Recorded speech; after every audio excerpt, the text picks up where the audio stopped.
Sarajevo. A quiet Sunday morning, the 28th of June, 1914. The summer air clung thinly over the Miljacka River. A motorcade of 2 cars moved steadily through narrow streets. Windows rolled down in the heat. In the back seat sat Archduke Franz Ferdinand, his gloved hand resting on his knee, his eyes fixed on the modest flags that trembled from nearby balconies.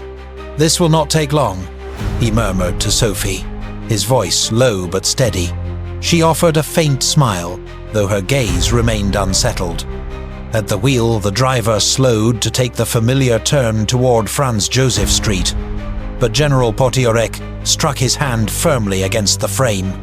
"Straight ahead," he ordered sharply. "The new route directly to the hospital." The driver hesitated. "But sir, the schedule—" "The new route," Potiorek repeated, his tone leaving no room for error. The car did not turn. It glided past the corner of the Latin Bridge, where a young man stood frozen, his hands empty, the pistol never raised. There was no explosion, no scream. Only the steady rhythm of hooves on cobblestones, and the distant bells of a church marking the hour of Mass. In that single moment of silence, history veered away from its old track. Franz Ferdinand leaned back against the seat, exhaling softly. "This afternoon, we will return to Ilidja," he said to Sophie, the faintest trace of relief in his voice. She shook her head gently, whispering, "No, Vienna." Elsewhere, in a dim office of the Austro-Hungarian Foreign Ministry, a telegraph operator weighed the phrasing of a message that would never demand an ultimatum. And across Europe, Berlin, St. Petersburg, Paris, London, the guard posts of a continent strung tight like a bowstring, had no reason, not yet, to let the arrow fly. I remember pausing the first time I read through the Sarajevo dossiers. If a single command had been clearer, if a single turn had never been taken, could an entire century have unfolded differently? The question lingers, like dust caught in a shaft of light. Was total war truly destiny, or merely the accident of pride, alliances, and one man's aim? "What do you believe in, officer?" a local reporter once asked the policeman on duty near the bridge. The man looked out at the motorcade, vanishing up the street. "I believe in what did not happen," he said flatly. If the gun at Sarajevo had never fired, if the spark of war had been denied, could Europe have stepped back from the abyss? This is the story of a 20th century without the First World War, where empires endure, revolutions are delayed, and humanity seeks another path to modernity. Not gentler, perhaps, but profoundly different. Before we can imagine a world without the First World War, we need to understand the world that stood on its edge in 1914. Europe was not at peace. It was a continent armed to the teeth, restless beneath the surface. The balance of power seemed secure on paper. 2 great blocs dominated the map. On one side, the Triple Entente, Britain, France, and Russia. On the other, the Triple Alliance, Germany, Austria-Hungary, and Italy.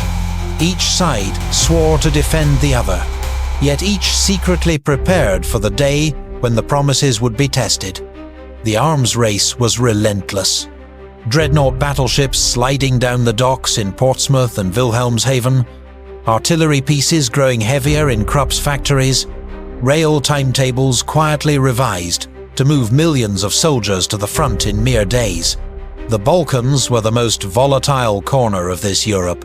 The Ottoman Empire, once stretching deep into the continent, had been pushed back, leaving behind a patchwork of new nations: Serbia, Bulgaria, Romania, each with ambitions larger than their borders.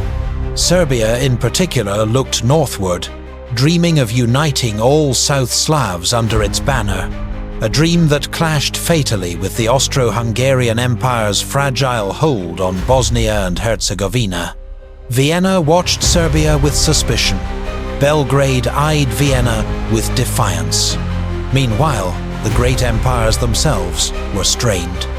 Austria-Hungary was a patchwork of nationalities: Czechs, Slovaks, Croats, Hungarians, Poles bound together by tradition, but pulling in different directions.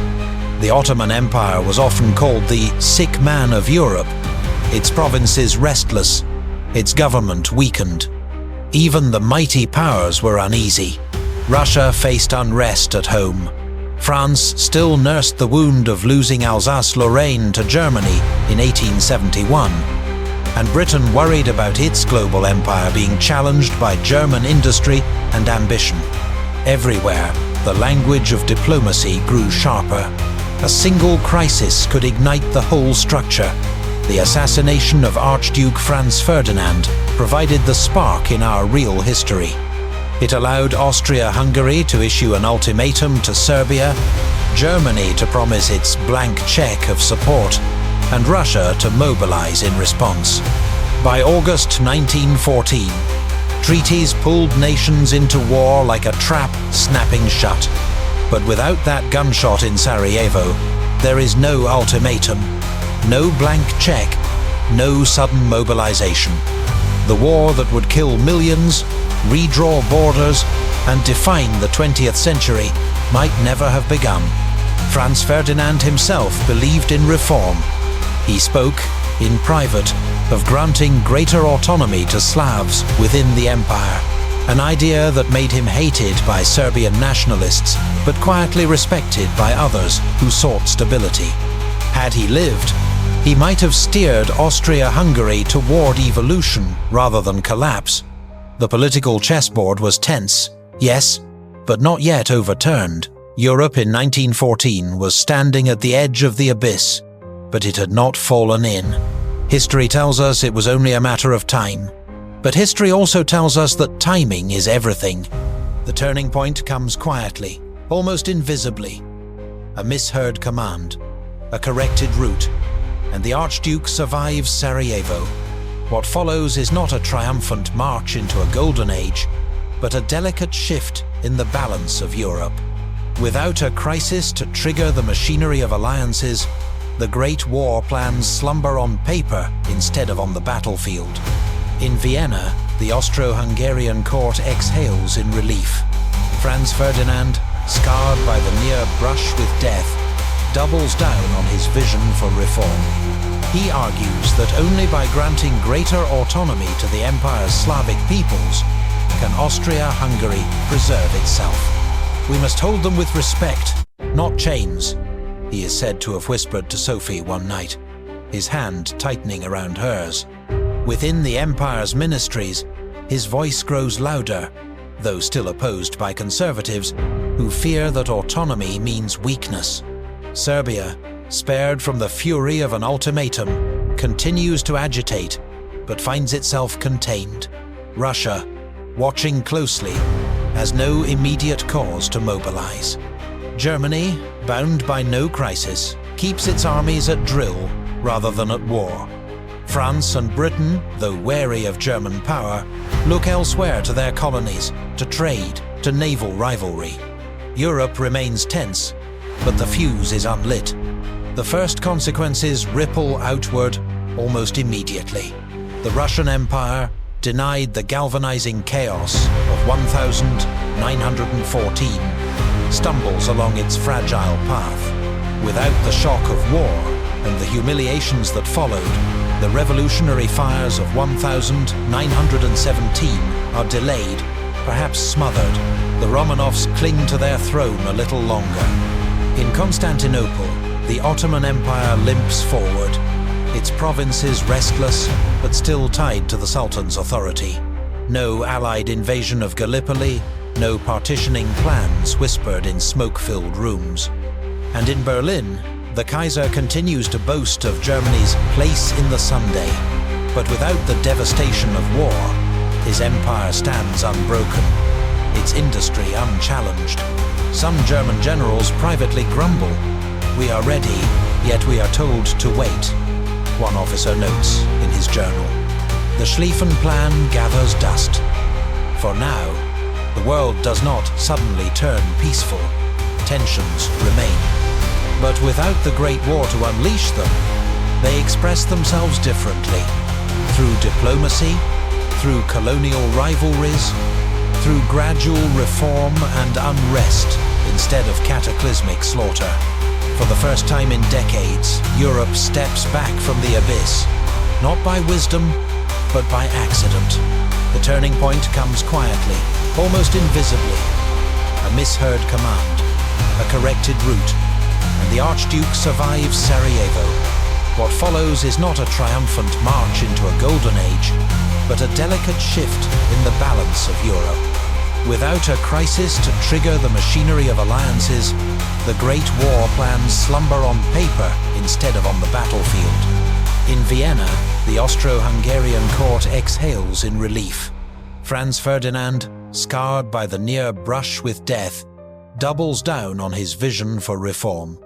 He argues that only by granting greater autonomy to the empire's Slavic peoples can Austria-Hungary preserve itself. "We must hold them with respect, not chains," he is said to have whispered to Sophie one night, his hand tightening around hers. Within the empire's ministries, his voice grows louder, though still opposed by conservatives who fear that autonomy means weakness. Serbia, spared from the fury of an ultimatum, continues to agitate, but finds itself contained. Russia, watching closely, has no immediate cause to mobilize. Germany, bound by no crisis, keeps its armies at drill rather than at war. France and Britain, though wary of German power, look elsewhere to their colonies, to trade, to naval rivalry. Europe remains tense, but the fuse is unlit. The first consequences ripple outward almost immediately. The Russian Empire, denied the galvanizing chaos of 1914, stumbles along its fragile path. Without the shock of war and the humiliations that followed, the revolutionary fires of 1917 are delayed, perhaps smothered. The Romanovs cling to their throne a little longer. In Constantinople, the Ottoman Empire limps forward, its provinces restless but still tied to the Sultan's authority. No Allied invasion of Gallipoli, no partitioning plans whispered in smoke-filled rooms. And in Berlin, the Kaiser continues to boast of Germany's place in the Sunday, but without the devastation of war, his empire stands unbroken, its industry unchallenged. Some German generals privately grumble. "We are ready, yet we are told to wait," one officer notes in his journal. The Schlieffen Plan gathers dust. For now, the world does not suddenly turn peaceful. Tensions remain. But without the Great War to unleash them, they express themselves differently. Through diplomacy, through colonial rivalries, through gradual reform and unrest instead of cataclysmic slaughter. For the first time in decades, Europe steps back from the abyss, not by wisdom, but by accident. To understand this alternate 20th century, we must step into the eyes of those who lived within it. Their voices, imagined yet plausible, reveal how different the world might have felt without the crucible of the Great War. For the ordinary citizen of Vienna, the empire lingers on. The trams still rattle along the Ringstrasse, the Danube still divides the city, but life feels heavy with bureaucracy. A Czech shopkeeper in Prague writes in his journal, "They promise us a voice, but the empire's promises are paper. Still, better paper than blood." His words echo the cautious hope of many who, in our timeline, would have seen war and occupation. Here, they endure the slower frustration of compromise. In Berlin, the military elite grow restless. Officers who drilled endlessly for the war that never came feel cheated of their moment of glory. In a smoky tavern, a colonel mutters to a comrade, "We prepared for triumph, and they reward us with parades and speeches." Yet, to the average German worker, stability means prosperity. Wages rise, factories hum, and the humiliation of Versailles never scars their pride. For them, Germany is not a defeated nation, but a confident one, an empire still reaching outward. In St. Petersburg, the Tsarist court clings to its rituals. The palace glitters as always, but the city beyond grows restless. A student whispers to his friend, "The revolution will come. If not this year, then the next."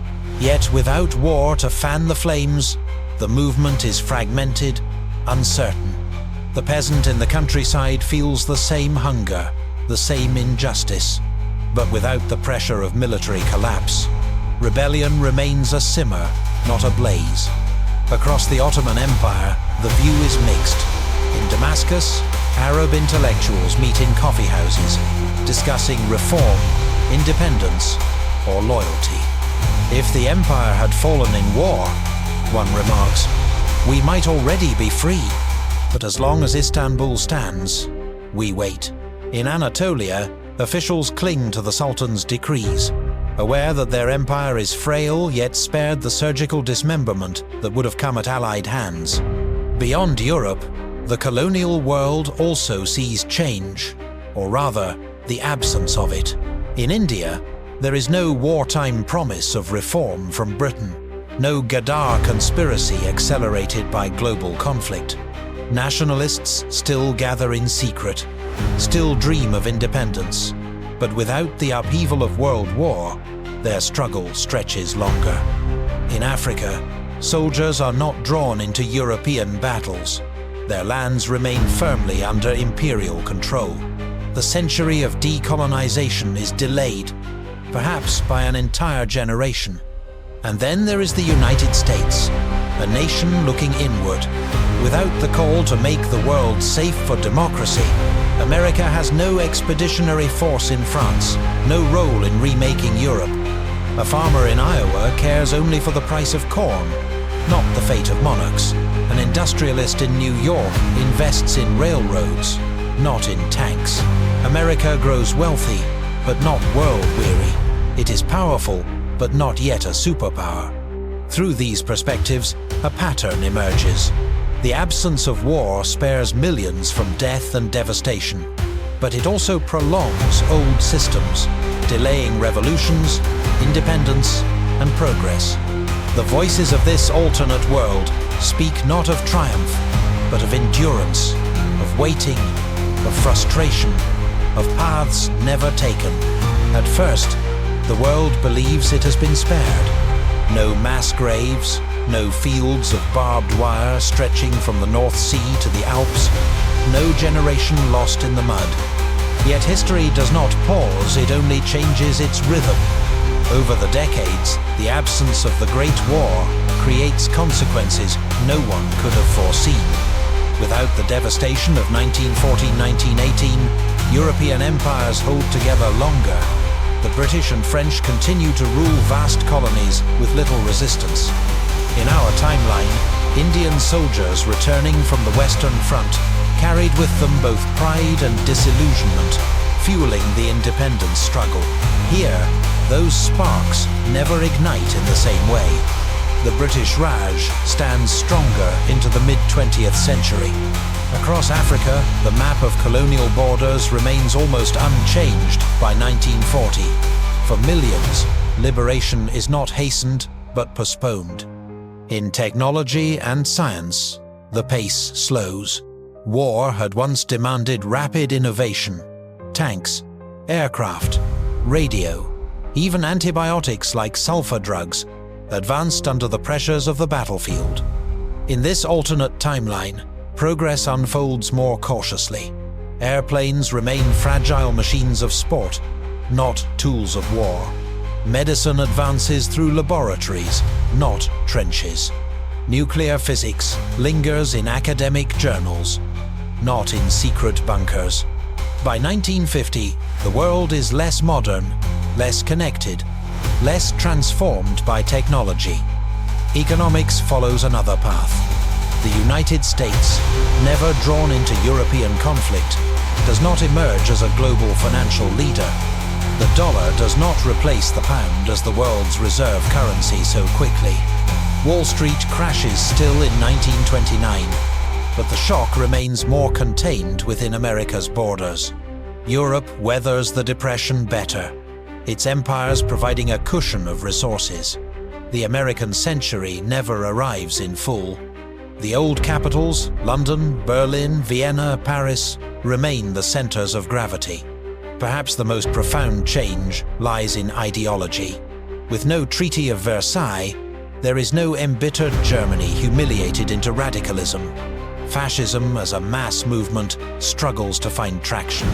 Adolf Hitler remains a failed artist in Vienna, a voice lost in the cafes, not a dictator commanding armies. Without the Bolshevik Revolution, Marxist ideas circulate but never dominate half the globe. The 20th century is not the stage of fascism versus communism, but of monarchies adapting slowly, clumsily, to modern pressures. Yet, stability does not equal peace. Tensions shift into other forms. Colonial uprisings simmer longer, and when they erupt, they are bloodier. Minor wars break out in the Balkans, in the Middle East, in Asia, localized conflicts that never merge into a global conflagration, but still scar regions deeply. By 1960, the world feels oddly suspended between eras. Empires still standing, technologies lagging, revolutions deferred. A British historian in this timeline might remark, "We have avoided the catastrophe, but at the price of a century that has yet to be born. The world of 1960 is quieter, yes, but also stagnant. Its energy locked in old structures. Humanity has escaped one abyss, only to linger at the edge of another." History is shaped not only by empires, but also by the individuals who live within them.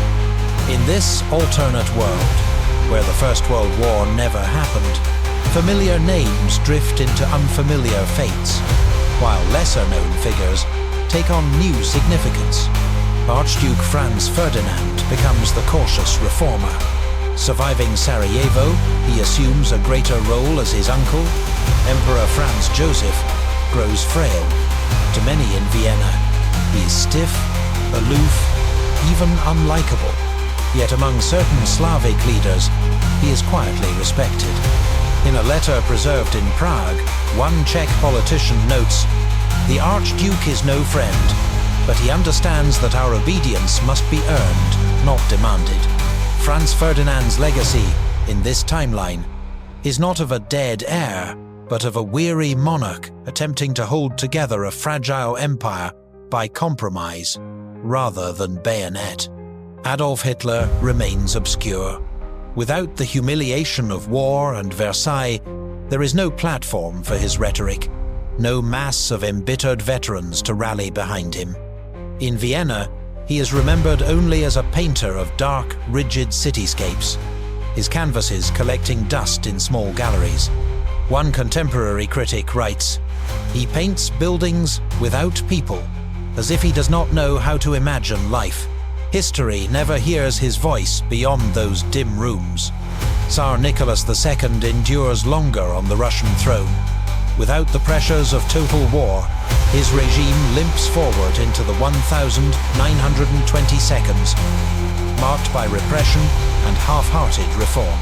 His daughter, Anastasia, grows into a symbol of continuity, a living reminder that the dynasty survived when so many predicted its fall. But beneath the glitter of court ceremonies, discontent still festers. Revolution has been delayed, not erased. Mustafa Kemal, in our reality the founder of modern Turkey, faces a different destiny. Without the Great War and the Allied invasion of Ottoman lands, there is no crucible to forge him as a national hero. He remains a soldier and administrator within the empire, respected but unknown to the wider world. The Republic of Turkey never rises.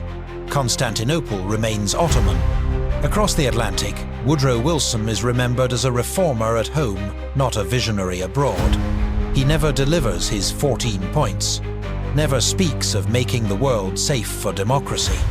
American presidents of the 20th century govern domestically but rarely intervene in Europe. The United States becomes a wealthy giant with little interest in shaping global order. And then there are the ordinary people, a Serb nationalist who lives long enough to realize the empire he hated has outlasted his youth. An Indian lawyer named Mohandas Gandhi, who finds fewer opportunities to leverage imperial weakness. His campaign slowed but not silenced. A young German physicist named Albert Einstein, who still formulates theories, but sees them applied decades later, for there is no Manhattan Project to transform science into apocalypse. These figures remind us that history is not only about what happens, but about what does not. Their alternate lives stand as quiet markers of a century, reshaped not by fire, but by hesitation. For decades, the world has drifted, avoiding the inferno of a great war. Empires endure, revolutions stall, and progress creeps rather than surges.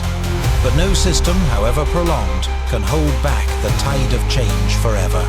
By the mid-20th century, the tension that was never released at Verdun or the Somme begins to build elsewhere, until the old order faces its reckoning.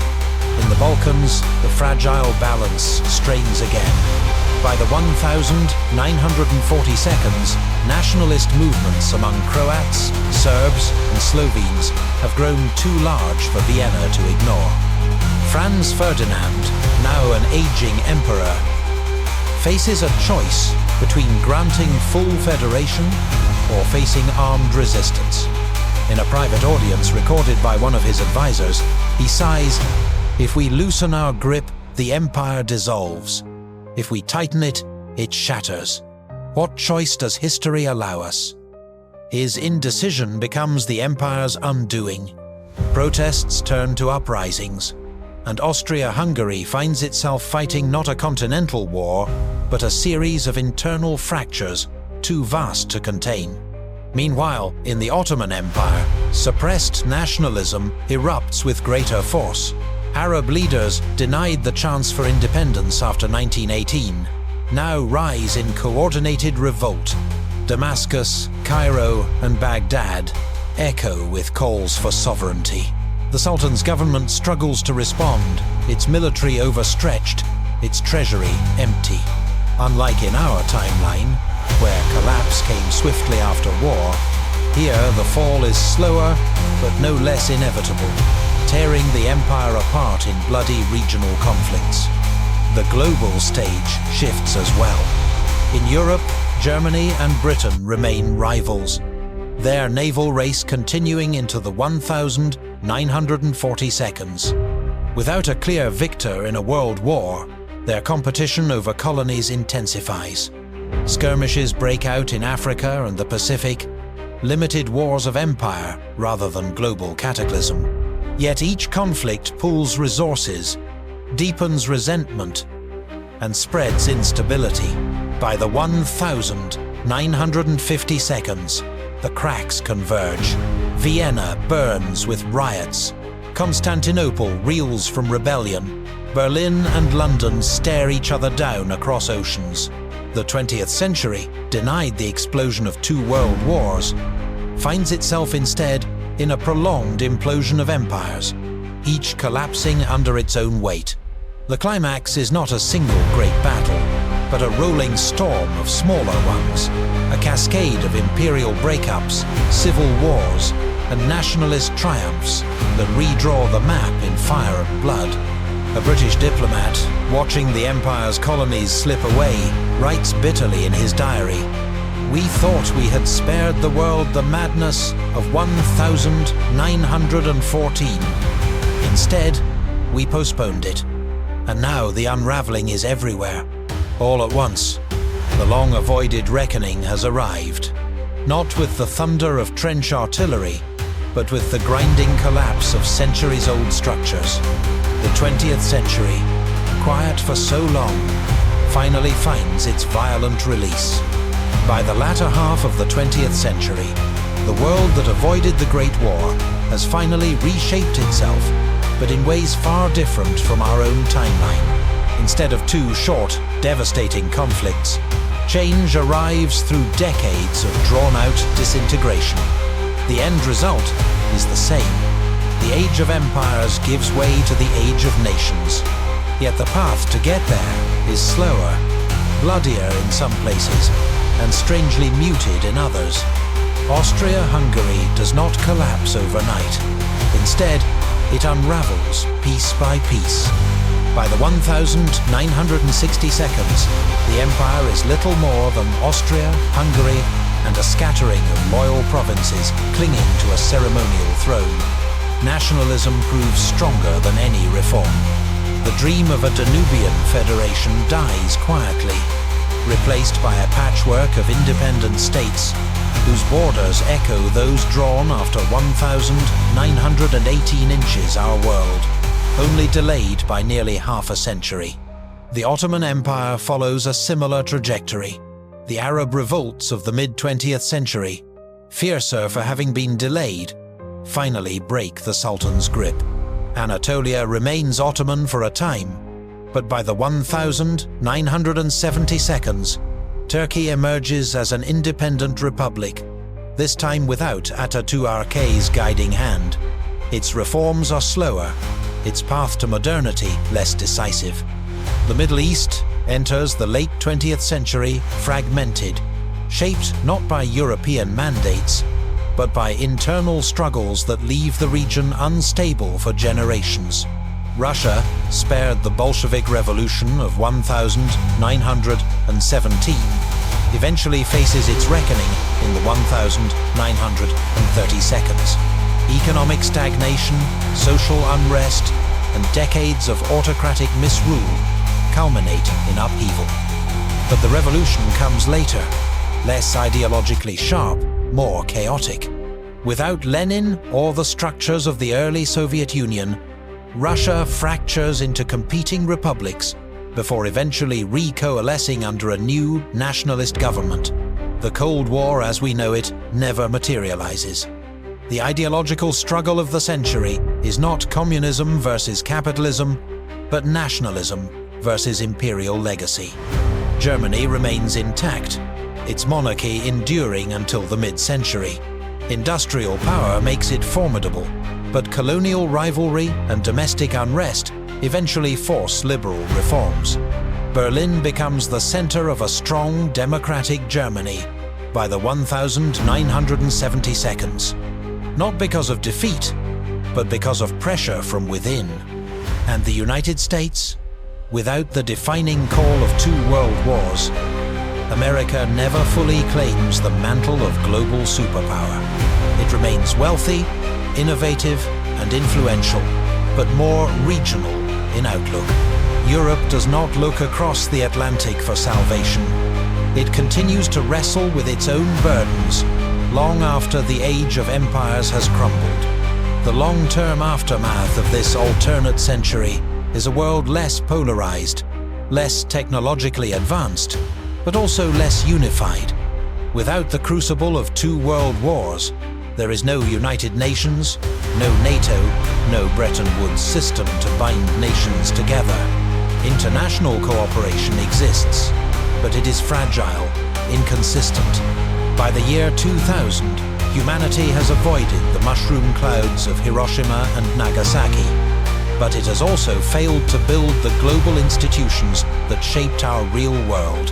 A historian in this timeline might reflect, we avoided the wars that defined the 20th century, but we also avoided the unity they forced upon us.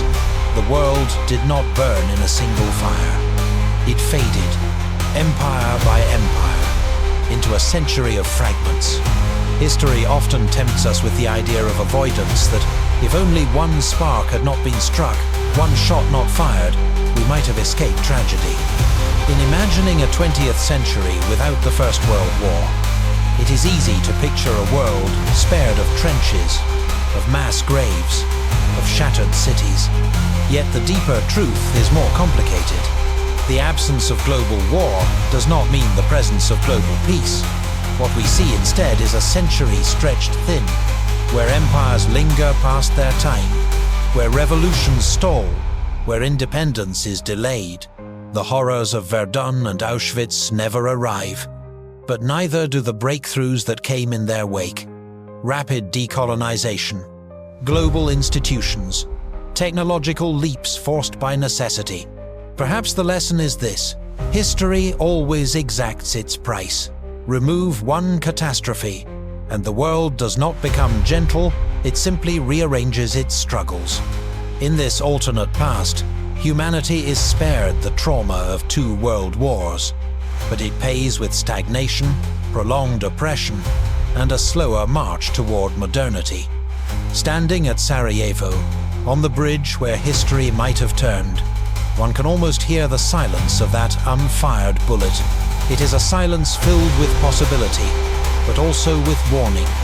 For peace, when bought by delay, may carry its own hidden costs. And so we end not with certainty, but with a question. Is it better to endure 1 century of violent rupture, or a century of slow decay? Perhaps the true weight of the First World War is not only in what it destroyed, but in what it forced the world to become. Thank you for journeying with me through this alternate path of history. A world where the Great War never came, and the 20th century unfolded in shadows and delays rather than firestorms. If this story made you wonder how fragile our timeline truly is, then you felt the purpose of History Rewritten, to remind us that every event, every decision, every silence has the power to shape the world we inherit. If you enjoyed this exploration, don't let the story end here. Subscribe to the channel, share your thoughts in the comments, and tell me what other moments in history you'd like to see rewritten. Was avoiding the First World War truly a blessing? Or was it simply exchanging one set of tragedies for another? Your perspective matters. It shapes where our next journey will go. And remember, history is not just what happened. It is also what almost happened, and what could have been. This is History Rewritten.